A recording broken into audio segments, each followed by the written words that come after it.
कस्तूरी तिलकं ललाट पटले वक्षस्थले कौस्तुभं नासाग्रे वनमुक्तिकं करतले वेणुकरे कंकणं सर्वांगे हरिचन्दनं सुललितं कंठेच मुक्तावली गोपस्त्री परिवेष्टितो विजयते गोपाल चूडामणि गोपाल कृष्ण भगवान की अगा बाई साचा बाबा तुम्हा बिना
Thank you.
किती उपकार सांगू या संताचे, द्वार कैवल्याचे दाखविले. अमृता परीस अविटती गोडी, भवपाश तोडी सत्य सत्य. अमृता परीस अविटती गोडी, भवपाश तोडी सत्य सत्य.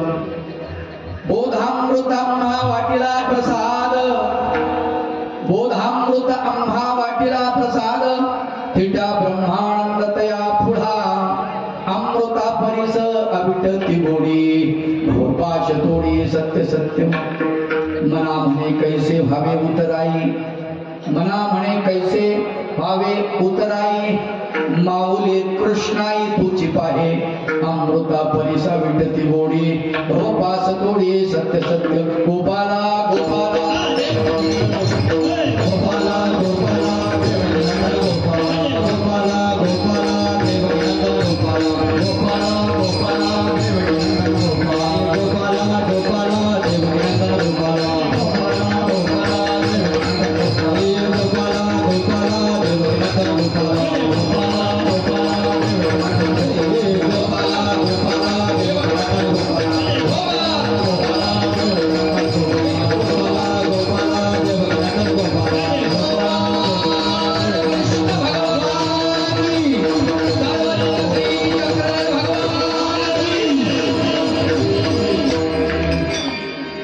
महावाक्य प्रवचन तथा निर्वचन प्रवचन तथा दृष्टांत प्रवचन सोहळा, या सोहळ्याचे प्रवचक आदरणीय पूजनीय प्राप्तस्मरणीय वयोवृद्ध ज्ञानवृद्ध तपोवृद्ध गोटी आश्रमचे संचालक मुजुदेकर बाबाजी, ज्यांच्या मुखारविंदातून आपण अत्यंत महत्वाचं प्रकरण आपण श्रवण करत आहात, त्या बाबांच्या चरणी दंडवत प्रणाम करतो. आणि या सोहळ्यानिमित्त ज्यांनी ज्यांनी या ठिकाणी मोलाचा सहयोग दिलेला आहे आणि इथे झटून या कार्यक्रमासाठी सर्व मंडळी रात्रंदिवस इथे राबतायत, त्या सर्व संत महंत तपस्विनी माता भगिनी तथा वासनिक बंधू भगिनींच्या चरणी माझे दंडवत प्रणाम. या कार्यक्रमाला श्रवण करण्यासाठी आलेला सर्वच आदरणीय संत पूजनीय महंत तपस्विनी माता भगिनी आणि वासनिक बंधू भगिनी सर्वांच्या चरणी दंडवत प्रणाम. कार्यक्रमाला सुरुवात करण्यापूर्वी आमच्या दादांनी चाल म्हटली,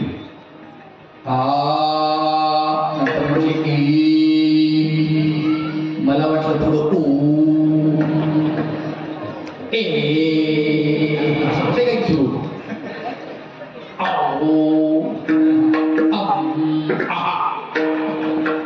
काही मंडळीला असं वाटतं काय चाललंय, काही काही गोष्टीच्या मोठ्या शंका असतात.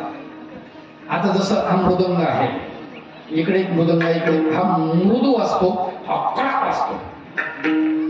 आता प्रकृती पाहिजे तर यांची कडक वाटते, यांची थोडी मृदू वाटते, पण मृदंग मात्र असं फेरबदल केलं चालत नाही.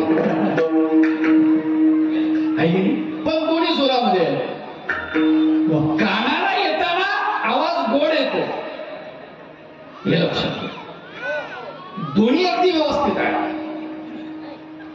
आपण इथं बसलेला वर्ग कीर्तन श्रवण करण्यासाठी बसलेला आहे आणि आजचा जो अभंग आहे 4 चरणाचा मानव पंथातील संत मनानंद यांचा अभंग आहे. अभंगातील प्रतिपाद्य विषय अत्यंत साधा, सोपा आणि सरळ आहे. 4 चरणाच्या अभंगामधून संत मनानंद संतांची महती विशद करतात आणि संतांची महती विशद करत असताना संत कोण्या कॅटेगरीमध्ये मोडतात आणि ते नेमकं कशाचं दातृत्व करतात याचं वर्णन या अभंगामध्ये आले. किती उपकार सांगूया संताचे, म्हणजे उपकार आहे, उपकाराची भाषा करतात संत. किती उपकार सांगूया संतांचे, म्हणजे किती उपकार सांगू, काय उपकार आहेत नाही का प्रश्न, काय उपकार आहेत. द्वार कैवल्याचे दाखविले, कैवल्याचा दरवाजा दाखवला ब्रह्मविद्या म्हणून प्रचंड उपकार संतांचे. म्हणले ते कैवल्याचं द्वार जे आहे ते कसं आहे, अमृता परीस अविटती गोडी, म्हणजे त्याची गोडी अमृता परीस अवीट आहे, अवीट आहे, वीटच येत नाही अशी गोडी आहे. अमृता परीस अविटती गोडी एवढंच काम करते का, भवपाश तोडी सत्य सत्य, जीवाला लागलेला भवपाश तोडण्याचं काम ते करते, इतकी अविट गोडी आहे. अमृता परीस अविट ती गोडी, भवपाश तोडी सत्य सत्य. असं काय दिलं म्हणाले त्यांनी, नाही संतांनी आम्हाला काय दिलं. ब्रह्मानंद याच्या पुढे थिट आहे असं ब्रह्मविद्या तत्वज्ञान संत आम्हाला देतात. ब्रह्मदेव जो आनंद देतो तो तुच्छ आहे, क्षुद्र आहे. आणि मग या बदल्यात संतांना पण काय द्यायला पाहिजे, म्हणजे काही देऊ शकत नाही. म्हणून संत विनंती करतात, हे भगवंता मना म्हणे, भगवंताला विनंती करतात की हे देवा भगवंता, माऊली कृष्णाई तुझी पाहे, तूच बघ काय द्यायचं आहे. हे प्रभू मी तर काही देऊ शकत नाही. मानव पंथामध्ये संकष्ट हरण नावाचं स्तोत्र आहे, त्याच्यामध्ये सुंदर ओवी आलेली आहे. तया नमन माझे गुरुपदा, जेणे दाखविले आनंद करता, तो उपकारो मज न पिटे कदा, देवा परमानंदा तुझी भिडी.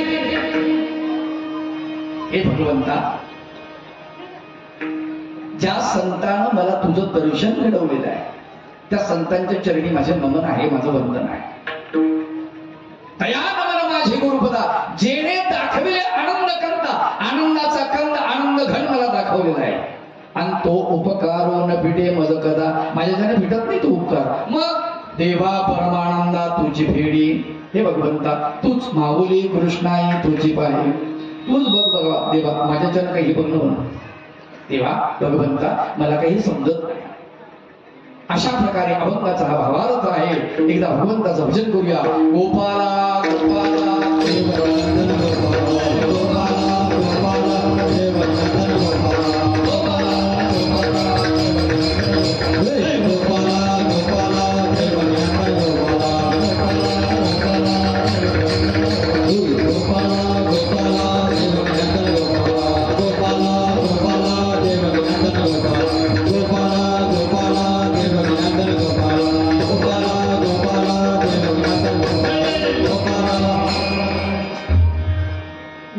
किती संतांचे द्वार कैवल्याचे दाखविले अमृता परिसाविडती गोडी भवपास तोडी सत्य सत्य. किती उपकार संतांचे नाही का. संत उपकार करतात आपल्यावर तर त्या उपकाराच्या बदल्यात काही घेतात का आपल्याकडून.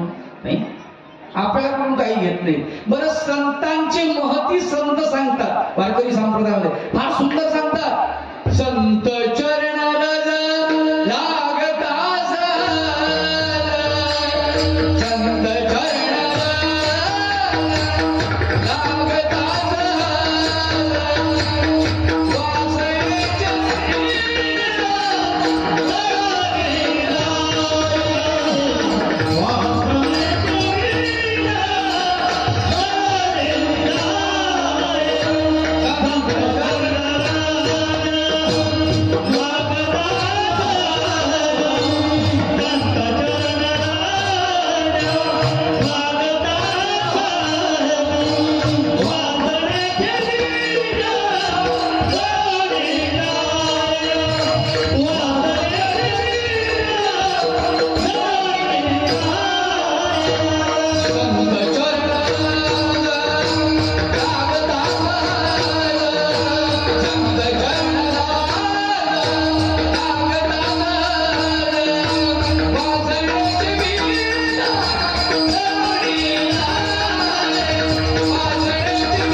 बीज जळून जाय. वासना जळते असं नाही म्हणत ते. वासनेचं बीज जे आहे ते बीज सुद्धा जळून जातं. बीजही राहत नाही शिल्लक. आणि जिथे बीजच शिल्लक राहत नाही, बीज जळलं जातं, तिथे उगवत काहीच नाही. वासना उगवू शकत नाही, लक्षात ठेवा. मग इतकी संतांची महती सांगितलेली आहे. महानुभाव संतांनी इतकी संतांची महती सांगितली. ते म्हणतात की हे जगत जीवन बोलित परमानंद घन संत अनार्थ करावया तृष्णा पीडित तैसे भासदाती. ज्यांना अर्थ नाही त्यांना अर्थ उत्पन्न करून देतात म्हटले. अनार्थ करावया तृष्णा पीडित तैसे भासताती. कसा भास होतो म्हणाले की हे जगत जीवन पुरित, जगाला जीवन देणारे आहेत संत. जगाला काय देतात? जीवन देतात. जगाला संजीवनी देतात संत. परमानंद गण संत. परम आनंद जो आहे तो देण्याची तयारी संत दाखवतात. कारण का? त्यांच्याकडे आहे का संतांकडे? नाही. संतांकडे तो परमानंदाचा आनंद नाहीये, परंतु भगवंताला प्रार्थना करून तो देण्याची तयारी मात्र निश्चित दाखवतात. हे लक्षात घ्या. म्हणून संत सांगतात की ते कशा आहेत? परमानंद गण संत. अनार्था करावया तृष्णा पीडित तैसे भासती. कीरदस्तमे लोपरा मार्गू. आमचा मार्ग रजाने तवाने लोपून टाकलेला आहे. जिकडे पाहिलं तिकडं रजाचा उसंबळ आहे. तुम्हाला सांग बाबा, तुम्ही कीर्तन करायले का नेमकं काय करायले? नाही. बरं तुम्हाला सांगा, महानुभाव पण आता हे इथं मला मोठं कठोर आहे. हे एक गंमत सांगतो काय कठड्याची. हे कठोर आहे कशासाठी हे माहितीये तुम्हाला? म्हणजे जे पोथीला येत नाहीत किंवा ज्यांना पोथी माहित नाही त्यांच्यासाठी सांगतो बरं का मी. हे कठोर कशासाठी माहितीये? बाबा येण्यासाठी नाही. बाबांना येण्यासाठी नाही आहे. बाबा इकडून येऊ शकतात. सोपं उलटो. आलं का लक्षात? मग येणारा कीर्तनकार प्रवचनकार त्याच्यासाठी नाही. त्याच्यासाठी सुद्धा नाही आहे. हे कशासाठी आहे? इकडे पुरुष मंडळी आहे, इकडे माता भगिनी आहे. असं का बा? पुरुषात स्त्रिया, स्त्रियात पुरुष बसू शकत नाही का? बाहेर बसत असतील. आध्यात्मिक क्षेत्रात असं नाही. त्याचं कारण तुम्हाला सांगतो की ज्या ठिकाणी सत्संग आहे, ज्या ठिकाणी भगवंताचं नामचिंतन चाललेलं आहे, निरूपण चाललेलं आहे, त्या ठिकाणी जर यदा कदाचित एखाद्या पुरुषाची एखाद्या स्त्रीवर किंवा एखाद्या स्त्रीची एखाद्या पुरुषावर नजर पडली आणि त्याच्यात जर विकार निर्माण झाला, बोंबललं तुमचं. लक्षात? हा, सगळं गठोडं गेलं. संचिताचा ठेवा समाप्त. आलं का लक्षात? हे होऊ नये म्हणून नाही हे मनामध्ये घेतलं. आलं का लक्षात? म्हणून रजस्तमे लोपला मार्गू, हेच इंद्रिय चोराचा मागू. इंद्रिय नावाचे जे चोर आहेत, नाक, कान, नाही का, जिव्हा, श्रोत्रम चक्षु स्पर्शमंच रसनम घ्राणमेवच, हे इंद्रिय. त्या इंद्रिय चोरांचा मागू, काढूनी करावया लागू. हे विचार मागाडे संत सांगतात की इंद्रियांना ताब्यात ठेव. काय सांगितलं संतांनी? इंद्रियांना ताब्यात ठेव. कसं ताब्यात ठेवायचं? जे पहा वाटतं ते पाहायचं नाही. काय आलं का लक्षात? जे बघा वाटतं, आता हे बघा वाटतं ना, हा, बघायचं काय नाही, याला बघायचं नाही, तात्पुरतं बघायचं. याचं काय काम आहे? फक्त मेसेज आव जाव, म्हणजे येणे जाणे, देवाणघेवाण, बरोबर आहे की नाही? दुसरी गोष्ट, एखादा छोटा कार्यक्रम आहे त्याचा व्हिडिओ तुम्ही पाठवला तो पोहोचला पाहिजे तुमच्यापर्यंत, एवढ्यासाठी. तिसरी गोष्ट, याच्यामधून मेसेज तुम्हाला मोबाईल फोन लागत नसेल तर तुम्ही कुठं आहात बा, माझ्याशी संपर्क साधा, यासाठी मेसेज. एवढंच याचं काम आहे, दुसरं काही काम नाही. आलं का लक्षात? तुम्ही माणसान हे गुगल नावाचं जे भाग आहे हे तुम्हाला सगळं देते, खोट देते, खोट. काय? आता तुम्ही याच्यावरती रावणाच्या वडिलांचं नाव सर्च करा, तुम्हाला खोटं सांगतात. कारण त्याच्यात ज्यांनी फिट केलंय रावणाचं नाव त्याला माहिती, विचारायला त्याला चुकीचं फिट केलं, ते चुकीचं सांगणार. तुम्ही काय करणार त्याला? नाही लाजेल. आलं का लक्षात? म्हणून एक लक्षात ठेवा, पुस्तकं तुमची मस्तक दुरुस्त करतील, मोबाईल तुमचं मस्तक दुरुस्त करणार नाही. तंत्रज्ञानाच्या इतक्या आहारी जाऊ नका.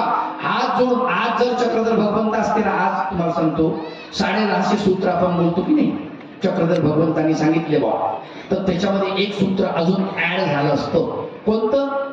स्वामी म्हणाले असते, तुम्हा मोबाईल म्हणजे हा गर्दडागा. नक्कीच म्हटली असते, खोटं नाही बोलत मी. खरंच गर्दड आहे.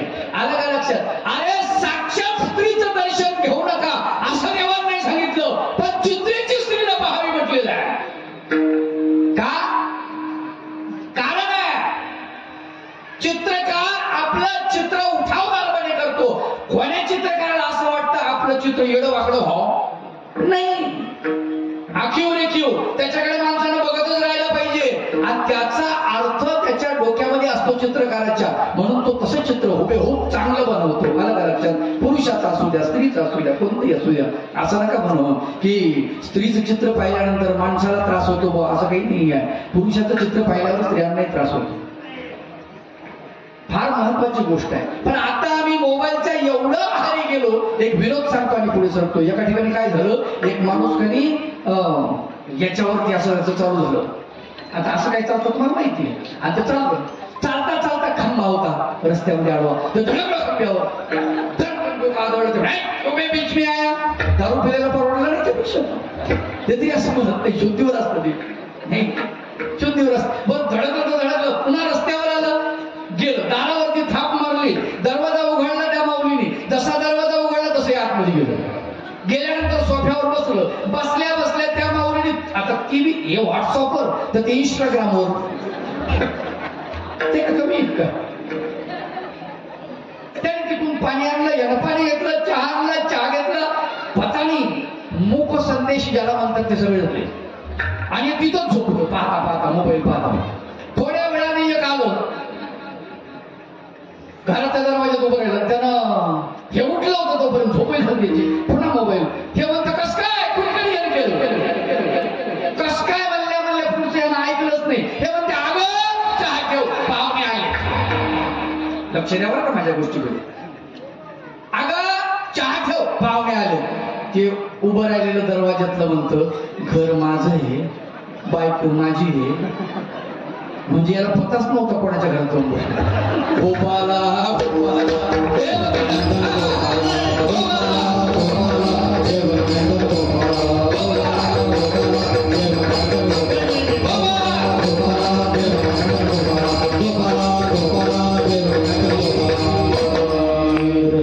मला एक सांगा, संत आपल्याला जागृत करतात. जसं तुम्हाला सांगतो, आपण रोडनं चाललो की नाही, मग पुढे बोर्ड असतात, हा पुढे गतिरोधक आहे, वाहने हळू चालवा, किंवा पुढे डायव्हर्शन आहे, म्हणजे बाजूने जायचं आहे, वाहन फुलाचं काम चालू आहे, डायव्हर्शन आहे, त्याचा उपयोग करा.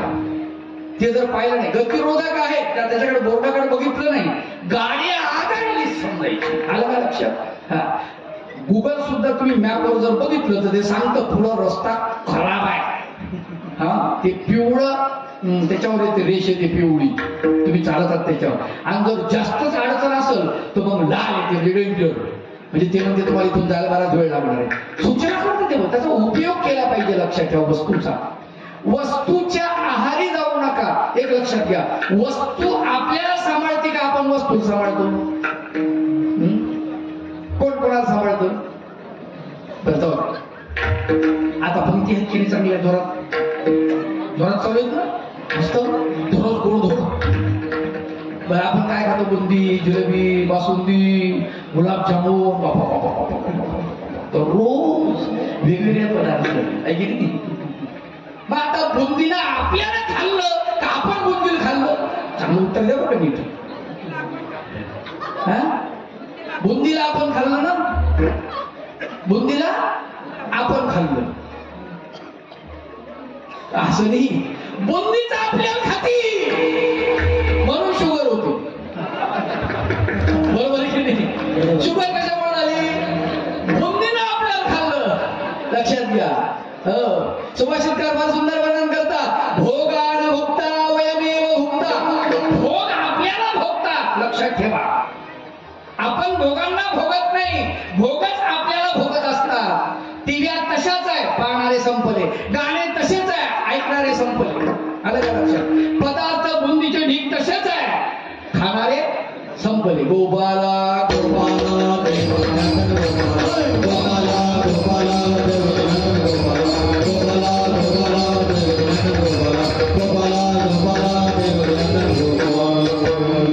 आम्हाला हे समजलं पाहिजे. संत आम्हाला समजून सांगतात, जागृत करतात. संत तुकाराम बाबांनी सुद्धा सुंदर उदाहरण दिलेले आहे. ते म्हणतात, काय सांगू आता संतांचे उपकार, सांगू आता संतांचे उपकार, सांगू आता संतांचे उपकार, सांगू आता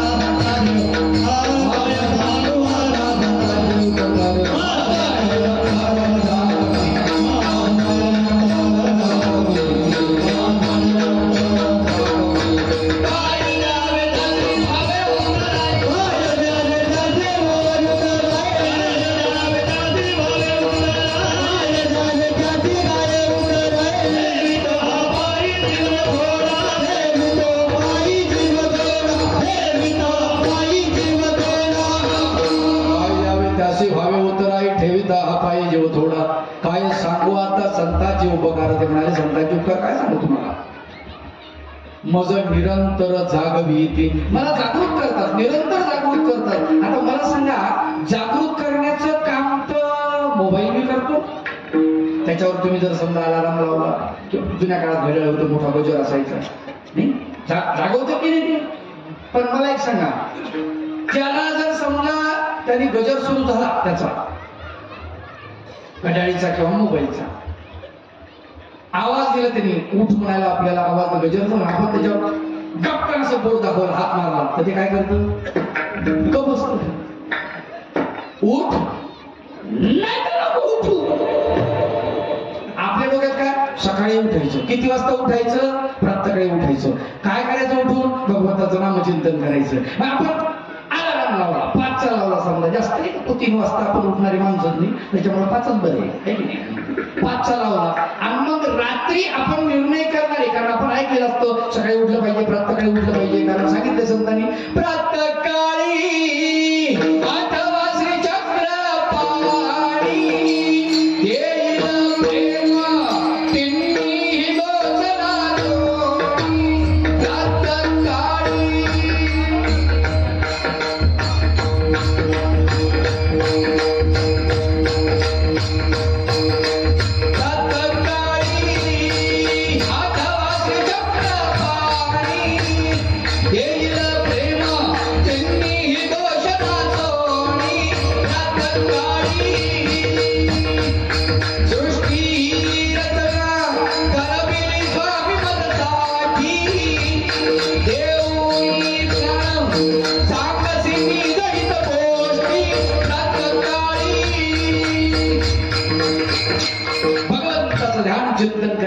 म्हटले. आणि त्यावेळेस आपण उठलं पाहिजे. ठीक आहे, आपण समजलं, ऐकून घेतलं, संतांनी सांगितलं. मग आता अलाराम लावला. अलारामला कळतंय का हे उठलं पाहिजे म्हणून? बरं का, लक्षात घ्या. अलारामला समजतंय का? अजिबात नाही. अलाराम उठवायचं काम करते. बरं, तुम्ही 3:30 वाजता 4:30 वाजता झोपले. काय तुम्ही 4:30 वाजता झोपले, मग आता कधी उठायला पाहिजे? अवघड आहे की नाही? बरं, संत असले, गुरु असले, त्यांनी पाहिलं रात्री कीर्तन करून आलंय, उशीर झालाय. आपले गुरु असले तर काय म्हणतील? झोपू द्या. काय बोंबलत गेलं तर पोथीमध्ये तिथं बोंबलून आलंय ते, झोपू द्यायला थोडं, नाही असं म्हणतील की नाही? मोबाईल असं म्हणून का? अलाराम घड्याळ असं म्हणून का? 5 वाजले की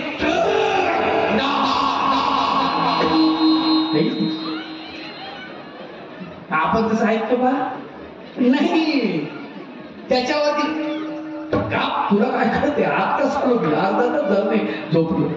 लक्षात. पण संतांना हे कळतं. गजर सांगतो आपल्याला उठवायचा, गजर जागृत करतो, पण गजराचा काही फायदा नाही, संतांचा फायदा आहे. लक्षात ठेवा. संत जागृत करतात तर आपल्या अंतःकरणातून आपल्याला जागृत करतात. आलं का लक्षात? म्हणून संत म्हणतात, काय सांगू आता संतांचे उपकार मज निरंतर जागवी. त्या बदल्या काय द्यावे त्यासी व्हावे उतराई, ठेविता हा पायी जीव थोडा. त्या बदल्यात त्यांना काय देऊ म्हणलं मी? काहीच देऊ शकत नाही त्या संताला. रामायणातला एक सुंदर प्रसंग आहे, तुम्हाला सांगतो. फार गोड आहे, फार गोड प्रसंग आहे, खूपच छान प्रसंग आहे. सीता मातेचं रावणानं हरण केलं आणि हरण केल्यानंतर युद्ध वगैरे झालं. सीता मातेला सोडवलं. तिथे हनुमंत गेले, त्यांनी तपास काढला की सीता माता कुठे आहे वगैरे वगैरे. आणि जेव्हा सीता माता आली, समजा रावण मेला, कुंभकर्ण मेला, सगळं ते झालं, वाटोळं झालं, लंकेचं सगळं काय जायचं, धुळधाम झाली.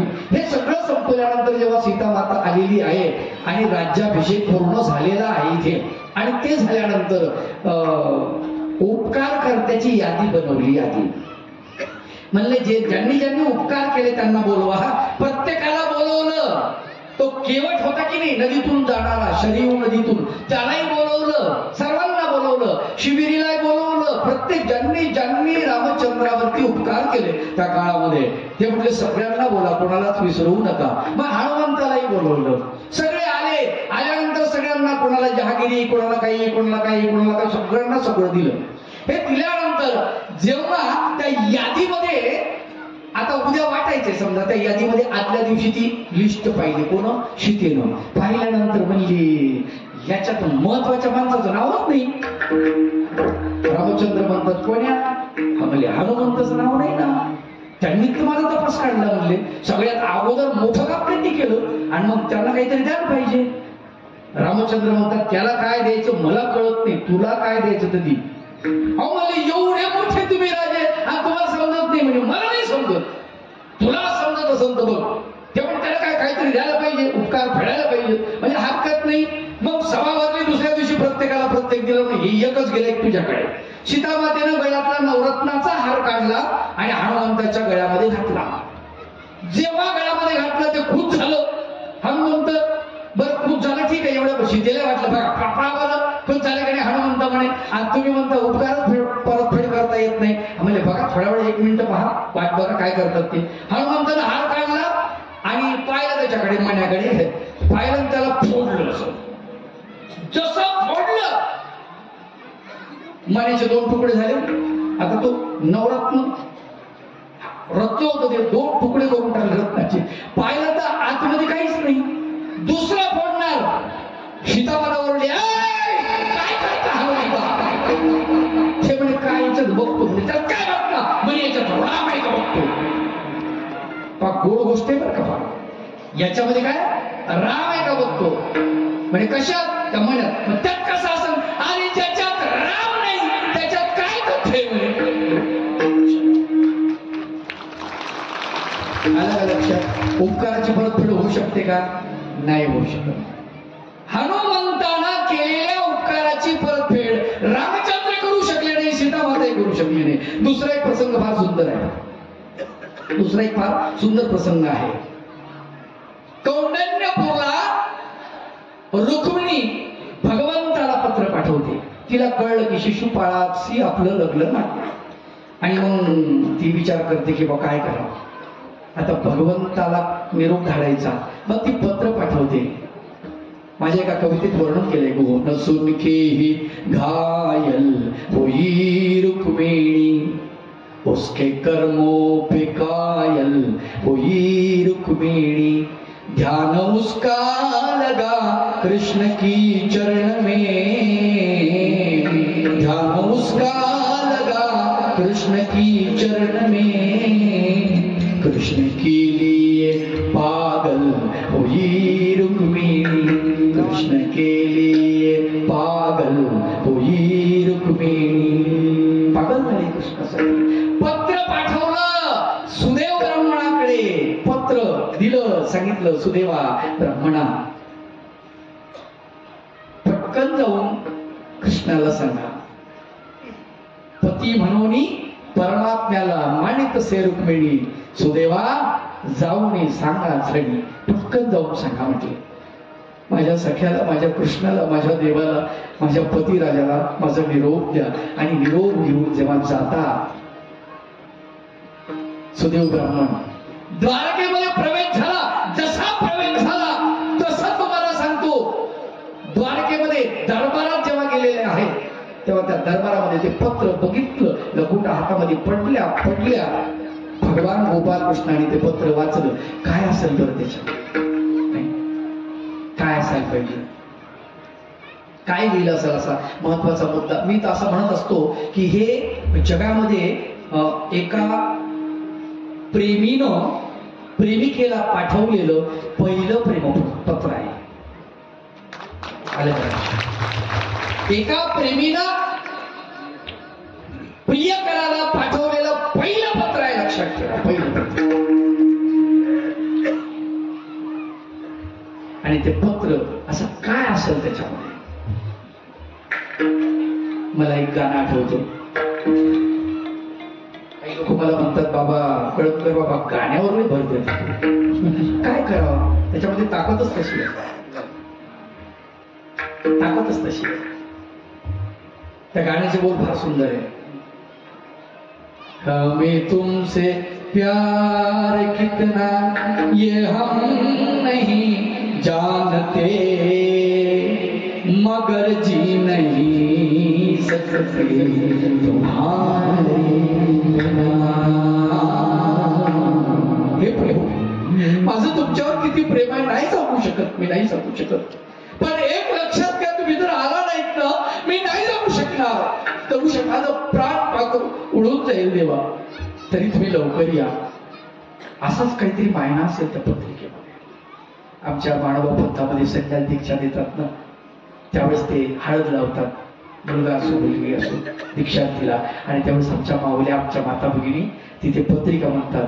नेत्राचं काजळ नखाची कणी रुक्मिणी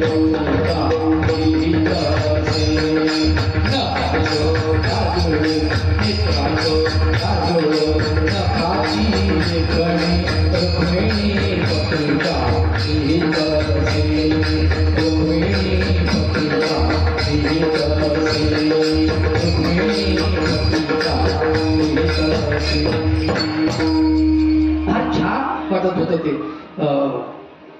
माझी दीक्षा झाली त्यावेळेस आमच्या आश्रममध्ये बदनापूरला मी आवर्जून म्हणायला लावलं होतं बायांना, म्हटले मला खूप छान वाटतं. आणि अक्षरशः जे त्या बाया म्हणत होत्या माझ्या डोळ्यातून अश्रू पडत होते. इतकं सुंदर आहे ते पत्र, तुम्हाला सांगतो. ते आरतीच्या भागामध्ये नाही आहे. आरतीच्या भागामध्ये बरेच जुने काव्य आता कट झालेले आहेत, मिळत नाहीत, ते वाचायला मिळत नाहीत आम्हाला. फार सुंदर वर्णन त्याच्यामध्ये आलेली आहे. भगवान गोपाल कृष्णाला पत्र पाठवल्यानंतर भगवंत लगेच ताबडतोब येतात. सात्विकीला म्हणतात पटकन रथ झुपा, आपल्याला कौंडण्यपूरला जायचं आहे, पटकन रथ झुपा. आणि ज्यावेळेस येतात भगवंत त्यावेळेस रुक्मिणीला कळतं की भगवंत आले, बस फक्त कळतं. तर तिच्या जीवामध्ये जीव येतो, प्राण येतो कुडीमध्ये. आणि तिची एवढी म्हणजे अवस्था झालेली असते की सख्या तिला चंदनाचा लेप लावतात. फार सुंदर वर्णन आलेलं आहे. चंदनाचा. ते म्हणतात सखे मला चंदनाचा लेप नको लावू, मला तो चिखल वाटतो, मला चंद्राच्या प्रकाशात नको देऊ, चंद्राचा प्रकाश मला सहन होत नाही. फार सुंदर वर्णन आलेलं आहे त्या रुक्मिणी झुंबर नावाच्या ग्रंथामध्ये, जबरदस्त वर्णन आलेलं आहे. भागवतामध्ये सुद्धा याचं वर्णन सुंदर आलेलं आहे. आणि जेव्हा तो ब्राह्मण सांगतो येऊन, सुदेव ब्राह्मण, रुक्मिणी तुझी मागणी देवाने कबूल केलेली आहे, तुझी प्रार्थना, आणि भगवंत आलेले आहेत. म्हटले आलेत? हो, आपल्या इथे आलेत आणि अंबिकेच्या मंदिराच्या जवळच त्यांचा जानोसा पडलेला आहे, म्हणजे छावणी. इतका आनंद होतो. त्या ब्राह्मणाला ती बसवते उंच आसनावर, अंगामध्ये नवचैतन्य, ज्वर कुठल्या कुठे पळालेला असतो, कुठल्या कुठे. त्याचं वर्णन, तिला किती ज्वर आहे त्याचं वर्णन केलेलं आहे, सूत्रपाठामध्ये त्याचं वर्णन आलेलं आहे. नामाच्या 10 ठळ्यामध्ये त्याचं वर्णन आलेलं आहे. फार सुंदर वर्णन. रुक्मिणी जेव्हा पान देते विडा, आणि हा विडा माझ्या कृष्णाला नेऊन द्या, तेव्हा त्या हातात धरलेलं पान आहे, त्या विड्याला पानाची बोट म्हणजे चिटकतात, आणि ज्या ठिकाणी बोटात तसं पान धरलेलं आहे त्या ठिकाणी ठसे उमटतात, तिथलं पान करपून जातो. ती दाशीला म्हणते, काका आपल्या इथं चांगले पान नाही का? म्हणजे बाईसाहेब तुम्हाला ज्वर आलेला आहे, ताप आहे, आणि त्याच्यामुळं तुमच्या अंगाच्या ज्वरामुळं हे पान जळालेलं आहे. हाताची पाने पळवा झाली, अन्यथा ज्ञाने हडपिणीशी कोपली. तुला कळत नाही का? म्हटलं फार सुंदर वर्णन आहे त्याच्यामध्ये. आणि आता ताप कुठल्या कुठे पळाला तुम्हाला सांगतो. जेव्हा तो सुदेव ब्राह्मण आला आणि त्याला आसनावरती बसवलं, काय देऊ तुम्हाला, काय देऊ सुदेवा, काय देऊ तुम्हाला, मी काहीच देऊ शकत नाही, आता माझ्याकडे काहीच नाहीये देण्यासारखं. कारण का माझा जीव जरी तुमच्यापाशी ठेवला तर हा जीव आता मी कृष्णाला अर्पण केलेला आहे, आता मी काय देऊ शकते तुम्हाला. गोपाला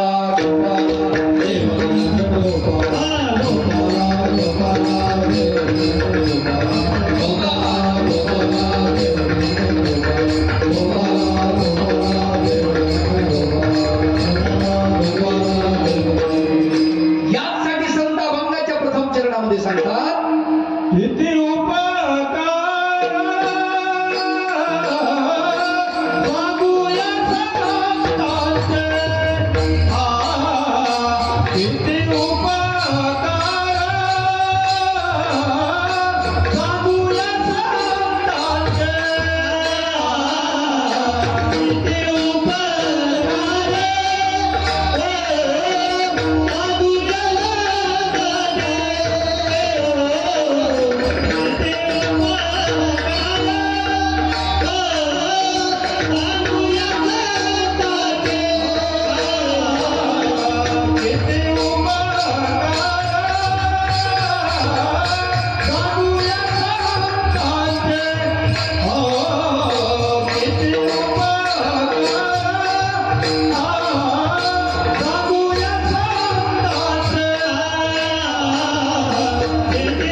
दाखविले, कैवल्याचा दरवाजा दाखवला. लक्षात ठेवा, आपल्याला दाखवणारे माणसं खूप आहेत, पण कळलं पाहिजे काय. आता तुम्हाला सांगतो, बुद्धाने फार सुंदर गोष्ट सांगितली. ते म्हणले माणसं असे आहेत, म्हटले 4 प्रकारचे माणसं आहेत म्हटले. एक ज्ञानी माणूस आहे, एक अज्ञानी माणूस आहे, एक अन्यथा ज्ञानी माणूस आहे. आलं का लक्षात? पण जे अज्ञानी आहे काही सांगत नाही, त्याचा समाजाला काही उपद्रव नाही, काही त्रास नाही. बरं, जे अन्यथा ज्ञानी आहे हे गप बसला तर समाज वाचला. लक्षात आलं तुमच्या? अन्यथा ज्ञान म्हणजे चुकीचं ज्ञान ज्याच्याकडे, तो जर गप बसला मौन धरून तर समाज वाचला. आणि त्याला जर सांगायला सुरुवात केली समाजाचं वाटोळच. आलं का लक्षात? कारण चुकीचंच सांगणार, जे त्याच्यापाशी तेच सांगणार. क्रोधी आपल्याला काय देईल? क्रोधी माणूस त्याच्याकडे तुम्ही गेले आपल्याला क्रोधच देणार. लोभी माणूस आपल्याला लोभच देणार. प्रेमी माणूस आपल्याला प्रेम देणार. ज्ञानी माणूस ज्ञान देणार. त्याच्याकडे जे आहे तेच देईल ना. मग कुणाची संगत करायची तुम्ही ठरवा. फार गंमत आहे, लक्षात ठेवा. मग ते म्हणले अन्यथा ज्ञानी असेल, चुकीचं ज्ञान देणार, आणि ते जर समाजामध्ये काही करत नसेल, शांत बसले, अजिबात अडचण नाही. पण त्यांनी जर समजा सांगायला सुरुवात केली जगाचा वाटोळच. ज्ञानी आहे आणि काहीच सांगत नाही, उपयोग नाही. काय उपयोग? आता मला सांगा, बाबांकडे एवढं मोठं ज्ञान आहे, बाबा सांगतायत सांगतायत सांगतायत, याच्या अगोदर बाबांची पोथी झाली, पण लोक नव्हती एवढी, नाही का? माहितच नाही लोकांना. काही लोकांनी आम्हाला माहितच नाही. आता लोकांना कळलं. बाबांनी तर केव्हापासूनच म्हणजे चिंतणीमध्ये गुरुवर्य बाबुळगावकर बाबांना बोलवलं होतं, आणि चिंतणीमध्ये बाबांची आम्ही पोथी ऐकली. तुम्हाला सांगतो त्यावेळेस म्हणजे असं टॉपचे सगळे कलाकार होते. कलाकार म्हणतो मी, साधी गोष्ट नाही आहे. घोटीचे बाबा, कुरुंदाचे बाबा, अमरावतीचे बाबा जे सरलेले, कारोजकर बाबा, दामोदरदा वागुदेकर, पैठणकर बाबा रोडग्याचे सरलेले, त्याच्यानंतर चांदोरीचे बाबा, आमच्या बदनापूरच्या आश्रम मधल्या माणिक मावशी, असे कितीतरी, म्हणजे आता भोसले बाबा, येळंकर बाबा, भास्कर दादा यांच्या पोथ्या तर होत होत्या, पण हे सिंहासन नसलेले राजे होते. राजे तर होते पण सिंहासन नव्हतं. बाबा म्हटलं ज्यांना सिंहासन नाही त्यांना आपण सिंहासन देऊ, ते खरे राजे आहेत. समाजापर्यंत त्यांचं कळलं पाहिजे. संत ज्ञान देतात. बुद्धाने सांगितलं जे ज्ञानी आहे आणि ते जर ज्ञान वाटायला लागले तरच समाजाचं भलं आहे, समाजाचा उद्धार होऊ शकतो. आलं का लक्षात? म्हणून संत सांगतात की किती उपकार सांगूया संतांचे, द्वार कैवल्याचे दाखविले. कैवल्याचा दरवाजा दाखवला. तुम्हाला सांगतो, आम्हाला मार्गदर्शन करणारा व्यवस्थित असला पाहिजे. चुकीचं मार्गदर्शन केलं, बोललं. आलं का लक्षात? का? त्याचं कारण तुम्हाला सांगतो. कोणतरी सांगितलं तुम्हाला चुकीचं मार्गदर्शन कसं? आपका देव, आता महाराष्ट्रामध्ये किती देव आहेत? नाही, भरपूर देव आहेत. नाही, अहो हिंदूंचे देव तर 33 कोटी म्हणतात. महानुभाव म्हणतात 33 कोटी नाही येण्या, 81 कोटी, 1.25 लाख आहेत. इतके 33 कोटीच नाही, फक्त ते एका स्वर्गाचेच आहेत. आलं का लक्षात? मग एवढे देव असून आपला माणूस कुठे जातो? फिरायला. नाही, आता हिंदूतले एवढे देव कमी पडले का? पॉवरफुल नाही का? अवघडच आहे. पण एक नवीन फंडा तुम्ही ऐकला असेल, जागृत हनुमान. बरोबर? बोर्ड पाहता की नाही मंदिरचे? जागृत हनुमान मंदिर. बाकीचे का झोपलेत? काय धंदा आहे? म्हणजे बाकीच्या हनुमानाचा तुम्ही अपमान करायला लागले असं कोण? जागृत दत्त देवस्थान. बाकीचे काय निद्रिस्त? ते असं नाही. पण लोक बी असे आहेत ना, असं बोर्ड लावलं की गर्दी तिकडं जास्त. आमच्या संभाजीनगर ते जालना रोड वरती एक दत्त मंदिर होतं पहा, दत्त मंदिर. आणि तिथे ब्राह्मण माणूस होता. म्हणजे मी ब्राह्मण जातीला बोलत नाही बरं का, लक्षात घ्या. ब्राह्मण माणूस होता, त्या दत्त मंदिराचा पुजारी होता. त्यानं पाहिलं दत्त भगवंत काही देत नाही बा. आता ते मंदिर साई मंदिर झालं. गेला दत्त भगवंत. आवड काम आहे. आलं का लक्षात? अहो सांगतात संत, इकडे तिकडे भटकू नका. नका जाऊ आडराणी, नका जाऊ आडराणी,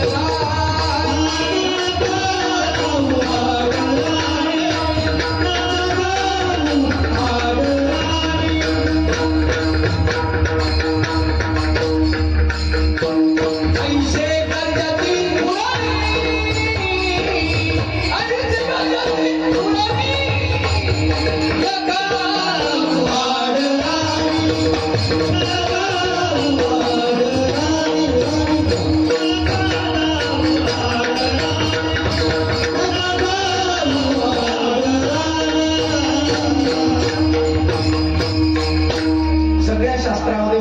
सांगितलंय. संत ज्ञानेश्वर माऊलींनी सुद्धा सांगितलेलं नाही असं काही चुकीचं लक्षात ठेवा. पण लोक त्याच्याकडे पाहतच नाही.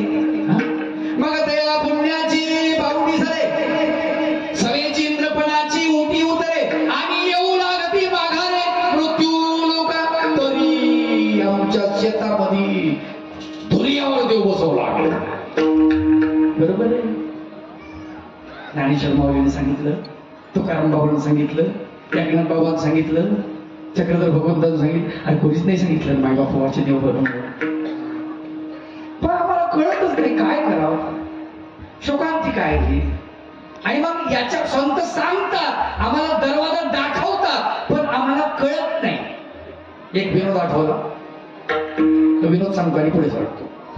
एका मोठ्या नगरीमध्ये एक आंधळ तिथे अटकलं आणि त्याला त्या नगरीच्या बाहेर जायचं. बरं, त्याला परकोट कळतो, हा भिंत मोठी, त्याला परकोट म्हणतात. मग आता त्या परकोटाच्या बाहेर जायचं तर जिथं दरवाजा असेल तिथून जाता येईल. बरं, आंधळ्याला दरवाजा दिसत कसा, आंधळच ते नाही का, तर दरवाजा दिसणारच नाही. मग आता त्याला काय कोणीतरी सांगावं लागेल की इथं दरवाजा आहे. बरं, सांगणाऱ्याला वेळ पाहिजे. पुन्हा लोक आपल्या आपल्या कामामध्ये चांगल्या कोणी मदत करत नाही, आंधळ कोण करून. पण एक सज्जन भेटला, त्याला सांगितलं, हे भाऊ काय खाऊ भटकायला, मी 2-3 दिवस पाहिलं तू चक्रच मारून राहिला इकडं, काय काय भानगड आहे. म्हणला, मला या नगरातून बाहेर जायचं. एवढंच आहे ना, सोपं काम आहे. मला किती परेशान झालोय मी, 3-4 दिवस झालं फिरतोय, नुसतं खाणं नाही, फिर नाही, काही नाही, आणि मला काही दरवाजाच सापडणं. दरवाजा असं कुठे खटकल्यावर सापडत. मग दरवाजा आहे, मी सांगतो तुला. बरोबर, सांगा. मग त्यानं काय केलं, त्याचा हात पकडला आणि भितळाला लावला. असं त्या परकोटाला भितळाला हात लावला, ते चाललं पुढं. आणि म्हणजे असं चालत चालत चालत चालत जा, दरवाजा येईल, आला की त्या दरवाजातून बाहेर जाय. हे मला एवढं सोपं होतं, पण माहितीच नव्हतं. म्हणला आपली गोष्ट अशीच आहे बरं का. मनुष्य नावाचा दरवाजा आहे. अलग मनुष्य देह म्हणजे काय, दरवाजा आहे. कुठं जायचा, बोला पटपट. मोक्षाकडे जायचा. मोक्षाकडे जाऊ शकतो आपण त्या दरवाजातून, मनुष्य नावाच्या. मग जेव्हा हा दरवाजा आला, किती 83,99,999 येवण्या फिरून एका मनुष्य देहात माणूस आला, म्हणजे जीवात्मा, की या दरवाजातून बाहेर पडू शकतो. आता त्या आंधळ्यानं काय केलं, दरवाजाला हात लावला, पुढं चाललं. दरवाजा येण्याच्या अगोदर जसा दरवाजा आला तसं याला खाजवायला आलं.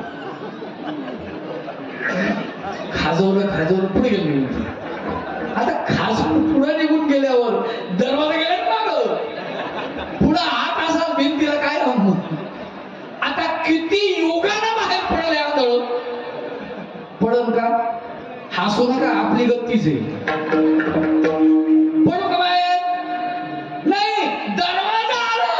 विषयाची खरू खाल्ल्या जाते आपली, लक्षात ठेवा.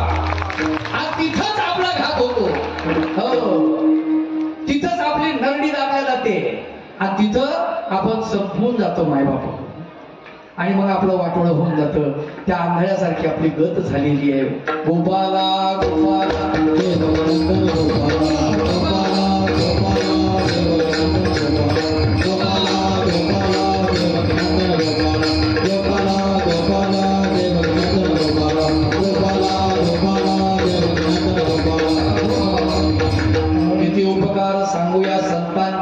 द्वार कैवल्याचे दाखविले. हा कैवल्याचा दरवाजा आहे मनुष्य देह, म्हणजे याच्यातून तुला मोक्षाला जाता येतं, कैवल्याला जाता येतं. इथं भगवंतानं जे सांगितलं तेच कर, त्याच्यापेक्षा अवाक्षर करू नको. दुसरं काय. मला नागदेवाचार्य आवडतं सर्व संतांमध्ये, लक्षात ठेवा. म्हणजे इतर बाहेरच्या बी आपल्या बी संतांमध्ये. का, डोकं लावत नाही. डोकं लावायचंच नसतंय डोकं. अरे प्रत्यक्षात भगवंत समोर, तुला डोकं लावायची काय गरज आहे भल्या माणसा. गप बसता तू डोकं काय लावायला लागला नाही का. किती शांत आहे. माईक मंचाला जेव्हा पाठवलं, सर्वज्ञ श्री चक्रधर प्रभू यांना आज्ञा विचारून ते गेले. म्हणले, मी संपत्ती आणतो घरून, भांडार वाखारी काढल्या, धान्य विकायचे आणि पैसे आणायचे, देवाला उपहार करायचा. आणि इकडे देवाला जायची प्रवृत्ती. म्हणले माईंभट्टाला बोलवा, एक तर मी त्याच्याकडून त्याला गीता वाचायला लागली, नाही तर मग तुम्ही काय करा, 1 लाख स्मरण करा, नामस्मरण नामचिंतन करा, मग माझी इच्छा ही निघून जाईल. म्हणले भंग पावेल इच्छा ही प्रवृत्ती. ते म्हणले नामस्मरण तर होणं मुश्किल आहे, पण मग आता माईंभट्टाला बोलवणं होऊ शकते. गेले माईंभट्टाकडे. गेल्यानंतर त्यांना म्हणले तुम्हाला बोलावलं देवानं. बरं. आता म्हणले हे वाखारी विकून येऊ का तसंच येऊ? आपण असतं काय म्हणले असते, काही येणं लागलं का तुम्हाला? डोकं ठिकाणावर आहे तुमचं. देव तिकडे उत्तर आपण दिलं, चला लवकर म्हणलं असतं की नाही. असं नागदेवाच्या भाषेने तुमची इच्छा, तुम्हाला काय बरोबर वाटते, योग्य वाटते ते तुम्ही करा. पण देवाना मला एवढाच निरोप द्यायला सांगितला, इतका परफेक्ट मापात वागणारा माणूस. अरे का लक्ष. आणि असाच माणूस देवाला आवडतो. लक्षात. असाच माणूस देवा. बहुतेक अशा माणसासाठी एक गाणं बनलेलं आहे, मला ते गाणं फार आवडतं. नागदेव आचार्यावर फिक्स बसतो.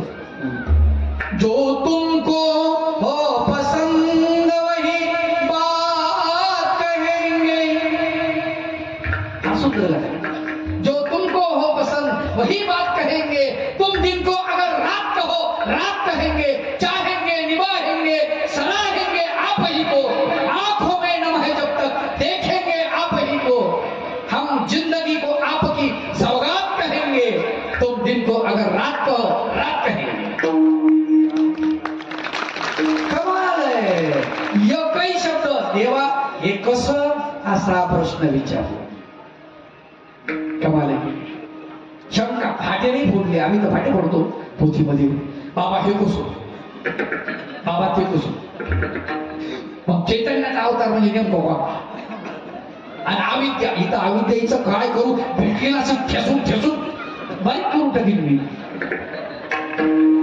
ही 4थी वस्तू का 5वी वस्तू कशाला आहे का? आता काय करू. बरं किती वेळात झालेलं आहे ते. अनेक बाबा लोकांना सांगितलं, चिडतात काही बाबा लोक. तुम्हाला सांगतो, अरे बस झालं रे त्या अविद्येचा, आता बस झाली कटकट म्हणतात. तरी पण आम्ही तेच प्रश्न, तरी पण तेच प्रश्न.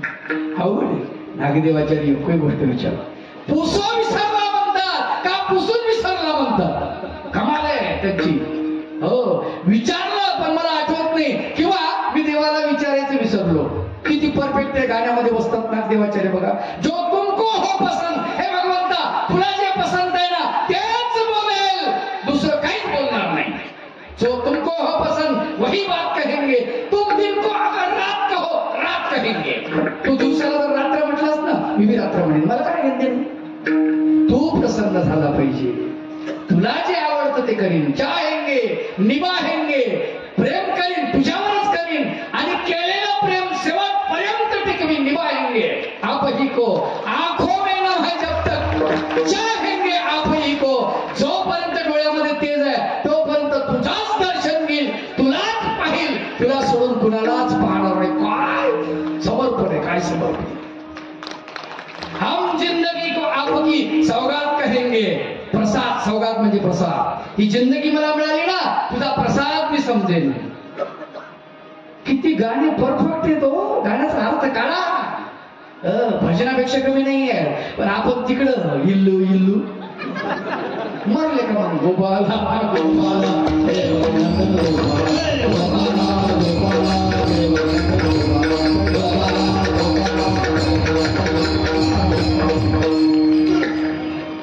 संत म्हणतात की किती उपकार सांगूया संताचे, द्वार कैवल्याचे दाखविले. कैवल्याचा दरवाजा आम्हाला दाखवला, भगवंताचा दरवाजा आम्हाला दाखवला, भगवंताचा रस्ता आम्हाला दाखवला. आणि एवढे आमच्यावर उपकार आहेत म्हणजे संतांचे. तर त्यांनी दिलेली जी गोडी आहे त्या ब्रह्मविद्येची, ती कशी आहे त्या अभंगाच्या दुसऱ्या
ती गोडी भवपाश तोडी सत्य सत्य संत आम्हाला जी गोडी देतात ब्रह्मविद्येची ती अमृता परीस अविट ती गोडी, ती गोडी जी आहे ना ती अमृतापेक्षाही गोड आहे.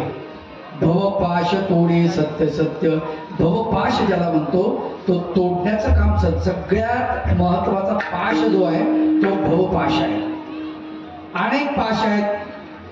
पुत्राचा पाश आहे, पत्नीचा पाश आहे, संपत्तीचा पाश आहे, मोठेपणाचा पाश आहे. पाश म्हणजे त्याच्यामध्ये अटकतो माणूस, त्या फाशामध्ये पडला की मग त्याला आता मोठेपणाचा फास एवढा विचित्र असतो. कळमकर बाबा सारखा कीर्तनकार नाही, बोंबालला बाबा मोठेपण अटकला त्याच्यामध्ये. आलं का लक्ष? संत ज्ञानेश्वर माऊलीने फार सुंदर वर्णन केले. थोर पण सांडीजे उत्पत्ती आगावी विसरीजे, जै जगात हाकुटे होईजे तै जवळीक माझी. तीन गोष्टी सांगितल्या. जवळीक जर पाहिजे असेल, परमेश्वर काय करतो? जवळीक निकटत्व दे, असं आपण पूर्वी प्रकरणामध्ये म्हणतो. काय भगवंत काय करतात म्हणले? त्याला जवळीक देतात, निकटत्व देतात. कोणाला? जो भगवंताचं ज्ञान ज्याला झालं, ज्याच्यावर भगवंताची कृपा झाली, त्याला भगवंत प्रकट होतात आणि त्याला काय करतात? जवळीक देतात, निकटत्व देतात. तर ते जवळीक शब्दाचा अर्थ जो आहे ना इथे लवकर कळत नाही, पण ज्ञानेश्वरांनी जो सांगितला तिथे मात्र पटकन कळतो. काय कळतो? त्याचं कारण आहे. तिथे तीन गोष्टी सांगितल्या एकत्रित त्यांनी, म्हणून कळतो. ते म्हणले थोर पण रास आणि जे मोठं पण आहे ना म्हणले बाजूला ठेवून द्या. आता खर तर माईमट्टाकडे पाहून संत ज्ञानेश्वरांनी ही ओवी लिहिली असेल असं मला वाटतं. कारण त्या काळामध्ये माईमट्टांचा त्याग प्रसिद्ध होता. आलं का लक्षात? प्रसिद्ध होता. म्हणून थोर पण रास आणि जे याला थोर पण बाजूला टाकून दिलं आपलं माईमट्टा. एक वित्पत्ती आगावी विसरीजे, स्वतःमध्ये जे ज्ञान होतं ना चट चट चट बाजूला ठेवून दिलं. 18 पुराण, 4 वेद, 6 शास्त्र मुखदगत, वरून पुन्हा काय तर म्हणले प्रभाकर शास्त्र शिकून आले, सगळं गुंडाळून ठेवून दिलं बाजूला, अजिबात काढलं नाही. तिथे कोणा पुढे दाखवायचं? हे देवा पुढं काही गरज, देवा पुढे दाखवायची काहीच गरज नाही. म्हणून बाजूला टाकलं ते थोर पण पररासांडीजे येत वित्पत्ती आगवी विसरीजे. आणि तिसरं काम जै जगात हाकुटे होईजे, जगापेक्षा लहान. माईमट्ट किती लहान झाले माहितीये तुम्हाला? माईमट्ट इतके लहान झाले, इतके लहान झाले. रुद्रपूरला आल्यानंतर माईमट्टाने एका मातंग बांधवाला विचारलं, श्री प्रभू यांना काय अवसर चालू आहे, कुठे आहेत ते? काय म्हटले मातंग? त्याच्या डोक्यावर गवताचा भारा. आणि ते मातंग बांधव म्हणतात की हे नव्हे, आताची गोसावी गेले, राहुल आताचे गेले. आणि तो आपल्या आपल्या कामाला निघाला, शेतकरी माणूस. त्याच्या पाठ मोऱ्या आकृतीला माहीमभट्टाने दंडवत केला. मी असं म्हणेन या पृथ्वी तळावरती ब्राह्मणाने मातंग बांधवाला केलेला पहिला नमस्कार असेल. किती लहान झाले, किती लहान झाले. आम्हाला एक कविता होती शाळेमध्ये, कदाचित तुम्हाला बऱ्याच लोकांना ती असेल. त्या कोणाची होती माहित नाही, पण फार सुंदर कविता होती. त्यात वर्णन फार छान होतं. सारी मने कळवावी, असाला भावाची माळा, पाषाणाची फुले व्हावी. इतकं लहान झालं पाहिजे, इतकं लहान झालं पाहिजे. संत तुकाराम बाबा म्हणतात की लहानपण देगा देवा, मुगे साखरे चारावा, ऐरावत रत्न थोर तया कुशाचा मार, महापुरे झाडे झाली तिथे लोहाडे राहत. ही सगळ्यात महत्वाची गोष्ट आहे आणि ही संतांकडे आहे, संतांकडे आहे. त्यांनी अनुभवलेला आहे संतांनी. एवढंच काय, संतुष्ट सततम योगी यदात्मा दृढ निश्चय मय्यर्पित मनोबुद्धी यो मद्भक्त समे प्रिय. भगवान गोपाल कृष्ण म्हणतात, हे जे मला अर्पण, सतत संतोषी राहतो, संतुष्ट राहतो सतत, तो मला आवडतो म्हणाले. संतुष्ट सततम योगी यथात्मा दृढ. याचा आत्मा कसा आहे? दृढ निश्चयी आहे. आणि अजून काय करतो? मय्यर्पित मनोबुद्धी, मला मन आणि बुद्धी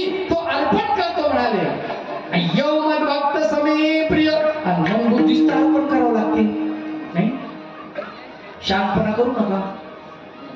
आलं का लक्षात? संन्यास कशाला म्हणतात? संत ज्ञानेश्वरांनी एका ओवीत सांगितलेलं आहे.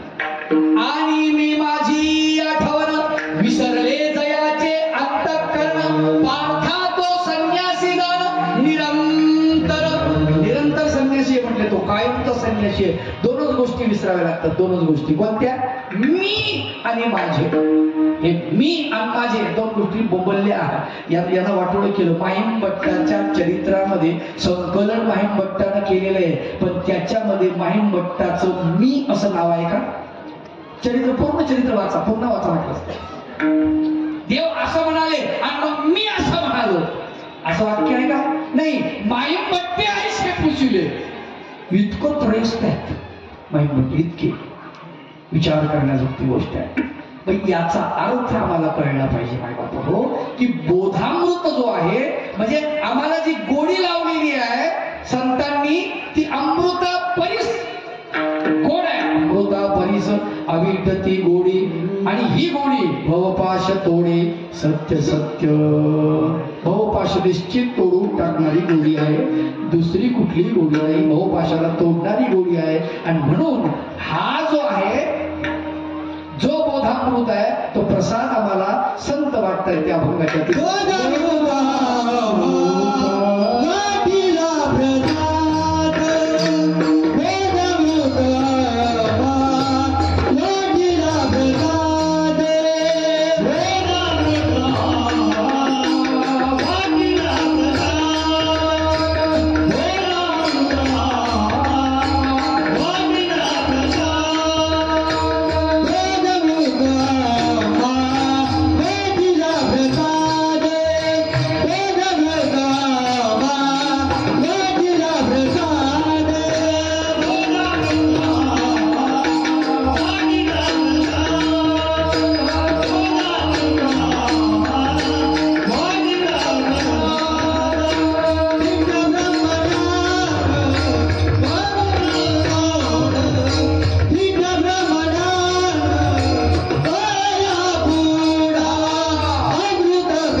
आनंद हा थिटा आहे त्याच्या पुढे. इतका तो बोधामृत जो प्रसाद आहे त्याचा आनंद इतका जबरदस्त आहे, ज्याला बोध झाला त्यालाच कळतं. भागवतामध्ये एक सुंदर वर्णन आलेलं आहे. ते म्हणतात वाग्गद्गदा द्रव्यते यस्य चित्तम, म्हणजे ज्याच्यावर परमेश्वराचा कृपा होणार आहे त्याची वाणी कशी होते म्हणले? वाग गदगद, त्याची वाणी गदगद होते. आणि द्रवते यस्य चित्तम, ज्याचं चित्त द्रवल्या जाते ते आपल्याला बाईसाकडे दिसते, ते नागदेवाचार्यांकडे दिसते, ते माई भट्टाकडे दिसते, त्या संतांकडे दिसते. कारण भगवंताच्या मूर्तीकडे पाहून मीरा रडते. लक्षात ठेवा, मूर्तीकडे पाहून नसते, त्यांचं चित्त गदगद झालेलं असते, वाणी गदगद झाली असते आणि चित्त द्रवल्या जाते, श्रवल्या जाते असं सांगितलं. म्हणून थिटा ब्रह्मानंद तया पुढा. अरे महादेव प्रसन्न झाला मुक्ताबाईला महादेव प्रसन्न झाला. आणि प्रसन्न झाला म्हणजे तिने तपश्चर्या केली. किती वर्षाची? सगळ्यांना कथा भाग माहिती आहे. किती वर्षाची? 12 वर्ष. जटा वाढल्या, नख वाढली, नखाची चुंबडी झाली, अंगावर केस, रोमावळी, त्याच्यात ते केस बनली, आस्वादासारखी दिसायला लागली. स्वामी म्हणतात बाई कैसी निरा तापस. निरा म्हणजे निर्मळ, निर्मळ तप आहे तिचं, निरा शब्द आलेला आहे तिथे. तापस आहे, तपस्वी आहे, पण तपस्वी काही क्रोधी आहे. ऋषी दुर्वासा, पीक टेम्पर्ड, कधी भस्मसात करत सांगतायत येत नाही शाप देऊन, आलं का लक्षात? तशी नाहीये ती, निराळ तापस म्हटलेलं भगवंताने, चक्रधर भगवंताने. आता मला सांगा, तिचं तप पूर्ण झालं, महादेव पुढ्यामध्ये उभे आणि महादेवानं विचारलं, बोल तुझे क्या लगता है? नाही का? की काय म्हणते, मला मुक्ती पाहिजे, मुक्ती. याला ऐकू आलं नुक्ती. काय त्या नुक्तीसाठी 12 वर्ष तपश्चर्या. येड्या, नुक्ती नाही, मुक्ती. कुठं भेटती? कोण्या मेडिकलमध्ये, कोण्या दुकानामध्ये, कोण्या हॉटेलमध्ये? आपल्याला काही माहित नाही बाबा. अरे तुला राज्य देतो कैलासाचं, तुलाच ठेव. काय म्हणतील बाई, तुलाच ठेव. का? अरे तुझ्या या राज्यापेक्षा माझं पृथ्वी तलावरचं जे राज्य होतं, मी विक्रमादित्याची पत्नी आहे, त्याला लाथ मारून आलेली आहे मी. ते राज्य माझं जबरदस्त होतं. तुझं काय कैलासाचं राज्य घेऊन बसलं, त्याच्यासाठी तपश्चर्या केली नाही म्हणे. मग आता मी काय करू? फार सुंदर वर्णन आलेलं आहे. महादेव म्हणतो, ब्रह्मा विष्णू रहम देवी बद्धास्म कर्मणस्तथा. ब्रह्मा म्हणजे ब्रह्मदेव, विष्णू म्हणजे विष्णू, अहम म्हणजे मी म्हणजे महादेव स्वतः म्हणतात, आणि देवी बद्धास्म, आम्ही बांधल्या गेलो. कशाला बांधले म्हणले? कर्मणस्तथा, कर्माने बांधल्या गेलो. आम्ही काही देऊ शकत नाही, आम्हीच मुक्त नाही, तर तुम्हाला मुक्त कुठून करू? थिटा ब्रह्मानंद तया पुढा. ब्रह्मानंद थिटा आहे त्या ब्रह्मविद्ये पुढे, आलं का लक्षात? आणि तो ब्रह्मानंद थिटा आहे, असा तो ब्रह्मविद्या रस आम्हाला भगवंत देतात. कसा आहे तो रस? ब्रह्मरस.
थिटा ब्रह्मानंद तया पुढा ब्रह्मविद्या मावळातीला प्रसाद.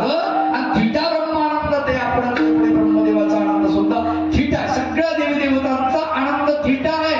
याचं कारण जेव्हा अष्टवैनवादिक जे आहेत देवता येतात, हानविती दंडळविती परितो जैसा काय ते उठून जाते निघून ते मध्ये नाही पाहिजे तुझं काय, अरे चाल बाबा तुला गाडी देतो, बंगला देतो, शिपाई देतो, पैसे पाहिजे, अलंकार जे पाहिजे ते देतो. ते म्हणते तुझं काहीच नको, काहीच नाही पाहिजे तुझं. का? आता मला परमेश्वराची प्राप्ती होणार आहे, मला कळलं खरं काय पाहिजे ते, कशासाठी मी सगळी खटाटोप केली हे मला कळलं, त्याच्यामुळे तुझं काहीच नको आहे. आलं का लक्षात? आणि म्हणून आम्हाला त्या संतांचे अनंत उपकार आमच्यावरती झाले. मग आता त्या उपकाराची परतफेड कशी करावी? त्या अभंगाच्या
ऐसा विटते गोरी भव पास तोडी सत्य सत्य हे भगवंता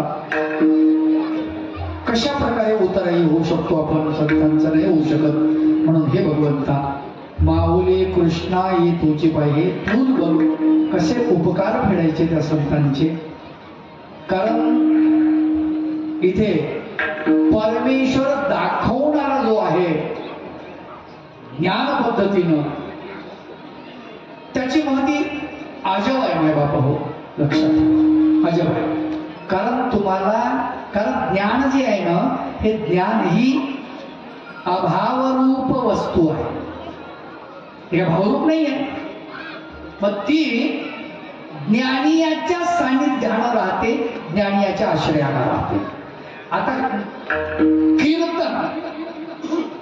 कीर्तन भावरूप आहे की अभावरूप आहे पडपड उत्तर देत चला एक 2च मिनिटात संपणार आहे अभावरूप कारण भावरूप नाहीये ते मग कीर्तन कोणाच्या आश्रयाने आहे कीर्तनकार मृदंगाचार्य गायनाचार्य यांच्या आश्रयानं ते आहे आणि त्यांच्या माध्यमातून ते साधन होतं तसं ज्ञान हे ज्ञानियाच्या आश्रयानं राहतं लक्षात ठेवा आणि म्हणून ज्ञानी पुरुषाचा संघ हा अत्यंत महत्वाचा संत सांगतात हे प्रभू हे भगवंता मना म्हणे विनंती करतात देवाला कैसे पावे उतराई देवा उतराई कसं हो म्हणजे काय देऊ माऊले कृष्णाई तोची पाहे तूच बघ बाबा मी काही देऊ शकत नाही आलं का लक्षात काही देऊ शकत नाही कारण एक लक्षात घ्या जीवनामध्ये एक 2-4च उपकार असतात एक उपकार पहिला उपकार म्हणजे आईचा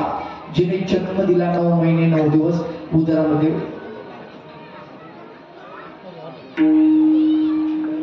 2 मिनिटं बसा म्हणतात 2 मिनिटं झाले की लगेच 2च मिनिटामध्ये संपणार आहे मी समारोप करत आहोत गडबड करू नका तुम्हाला हात जोडून नम्र विनंती करतो तर सर्वात महत्वाची गोष्ट एक आहे तुम्हाला सांगतो आमच्या जीवनामध्ये आम्हाला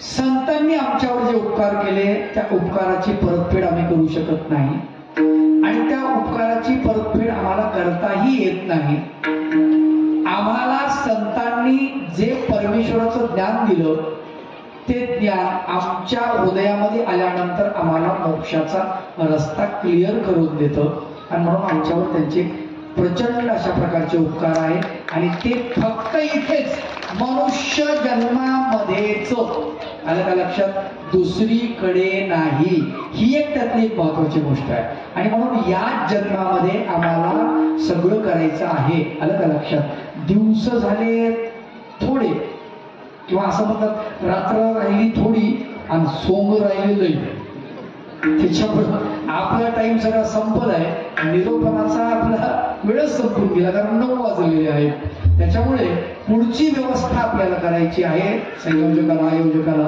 त्याच्यामुळे त्यांच्यात अडथळा नाही येतात थोडं 2 मिनिटं शांत बसा मी समारोप करतो म्हणून आमच्या जीवनामध्ये आम्हाला जे मिळालं आहे डोळे किती आहेत पटपट बोला कान किती आहेत पाय किती आहेत हात किती बर हृदय किडन्या 2 हृदय ये मग आता मला सांगा हृदय 2 द्यायला पाहिजे होती देवाने बरं किडनी एकच काम करते का 2 करतात एकच काम करत असते 2 नाही करत एक खराब झाली म्हणजे दुसरी पुन्हा काम करते 2 आहेत पण 2 काम नाही करत एक खराब झाल्यावर दुसरी आपोआपच काम करते सिस्टीम आहे आतमधली बरोबर पण तरी 2 दिल्या भगवंतांना बरं डोळे 2 दिले काऊन दिले असतील बा देवाला माहिती विचित्र प्राणी आहे मनुष्य चालता चालता मोटरसायकलवर गेलं इकडं बघ तिकडं बघ तिकडं बघ कावऱ्या वावऱ्या धडकलं कशाला गेला डोळा फुटीन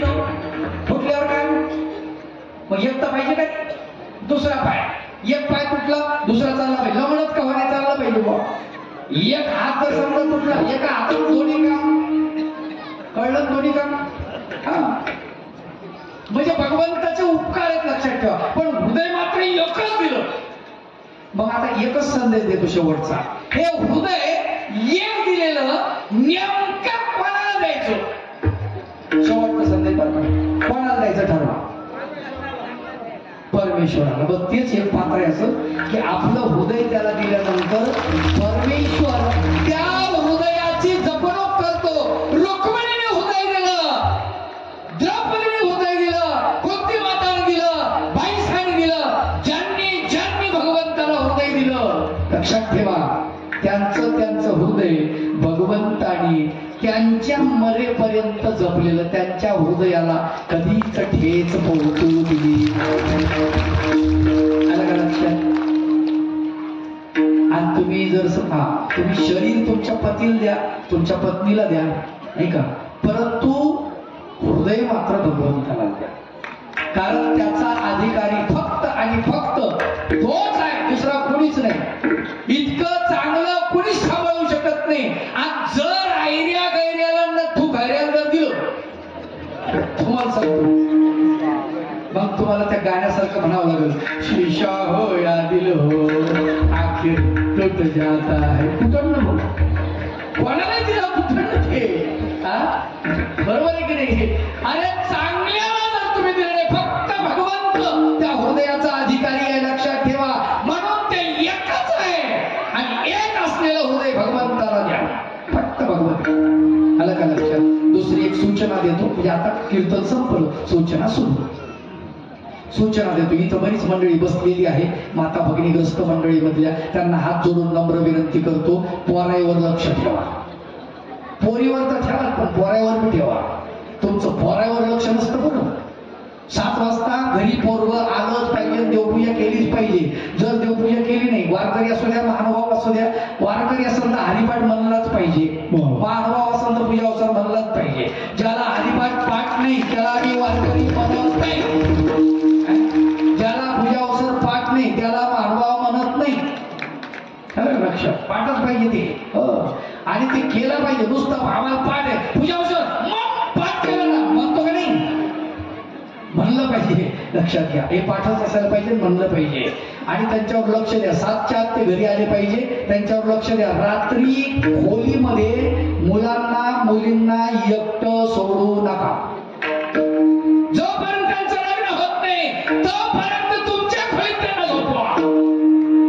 कुठली पद्धत आली विदेशामध्ये? पोरं वेगळे पाहिजे. आणि ती पोर, बाप जर समजा खोलीमध्ये गेला किंवा आई खोलीमध्ये गेली मुलाच्या किंवा मुलीचा, आई तुला मॅनर्स आहे का नाही काही? आम्हाला मॅनर्सच नाही, म्हणणं तुम्हाला लहानचं मोठं केलं, टोळकं बनवलं. कळायला पाहिजे माय बाप, हो आहे की नाही? आणि दुसरी महत्वाची गोष्ट, त्या जर समजा स्वतंत्र खोली असेल तर अभ्यास करते का नाही हे पाहण्यासाठी रात्री त्यांना सांगायचं, दरवाजा उघडा ठेवणे, आतून बंद करणे नाही. कधी जागा जायचं पोराकडं, कधी काय करायचं सांगतो उपाय. ते असे पुडीवर करून झोपलेले असते, तर का लेकरू अंगावर पांघरून असतो आणि आतमध्ये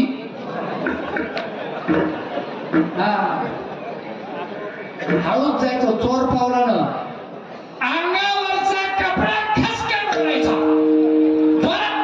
अगदी आतमधला कारभार तुम्हाला दिसत बरोबर. याच्याशिवाय उपायच नाही दुसरा. कारण तुम्ही एक तर मोबाईल देऊ नका, 18च्या आतमध्ये त्यांना देऊच नका मोबाईल. आलं का लक्षात? हा जोडून विनंती करतो. मोबाईल वाईट नाही, पण त्याचा परिणाम मात्र फार वाईट आहे.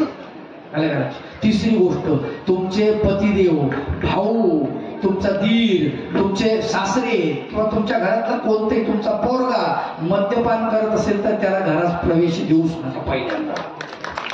हा जोडून तुम्ही लाडावला त्यांना, जाऊ द्या आजच्या दिवस पिला असेल, बोलायच्या नादावर पिला असेल, काही नाही काही नाही. आज जर तू, मी तुझी आई नाही आणि तू माझं पोरग नाही, 8 दिवस बोलूच नका बरं. काय होते बघू, पुन्हा दारूच पिणार नाही. बरं, ज्याचं लग्न झालं त्या बायानं काय करावं? त्या विचारतील, बाबा आम्ही काय करावं? त्यांच्यासाठी आपल्याकडे एक मंत्र आहे, जहाल मंत्र. बरं, पतिदेव आले की नाही त्यांची आरती काढायची, आरती फुलवात वगैरे पेटवायची, मस्त ओढायची. पिऊन आल्यानंतर सासून विचारलं, सुनबाई काय करते? थांबा, आरती करते, पूजेची वेळ झाली, तुम्ही येऊ नका. आतल्या खोलीत न्यायचा, दरवाजा पक्का लावून द्यायचा, आदल्या दिवशी पुराणीचा दांडा काढून ठेवायचा. असा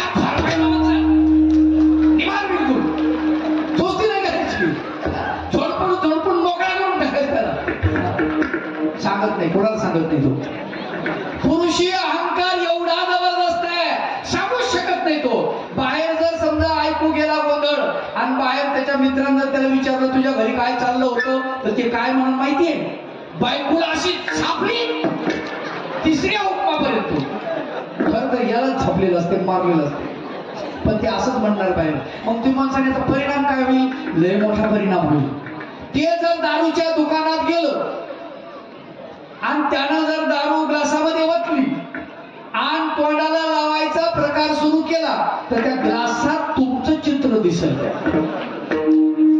हातामध्ये एवढं मोठं दांडू, भोया वर गेलेल्या, डोळे वाचलेली की मेल्यात दाखवते, तोंडाजवळ आलेला ग्लास बाजूला ढकलते.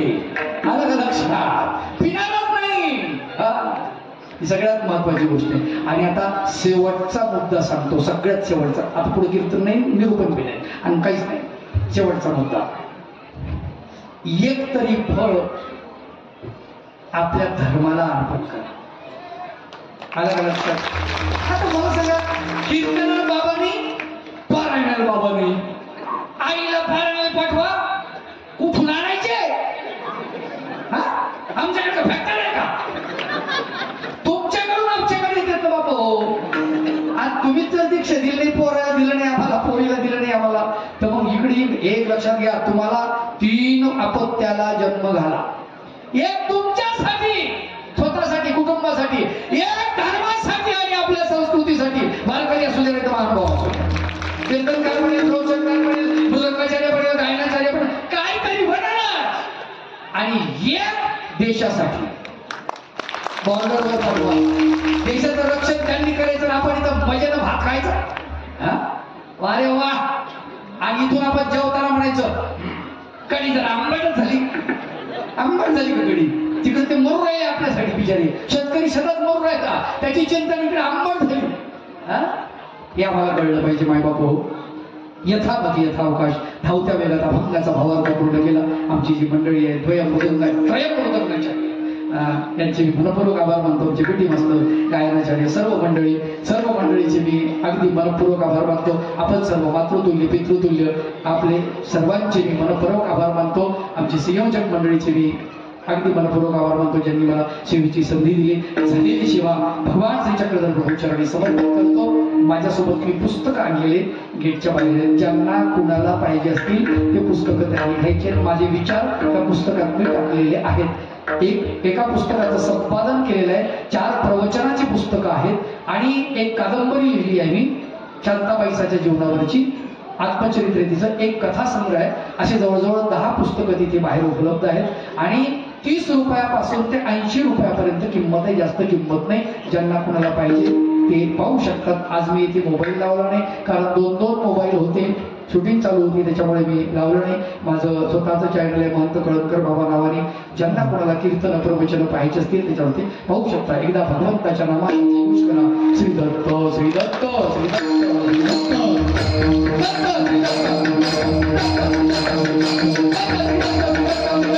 दत्त.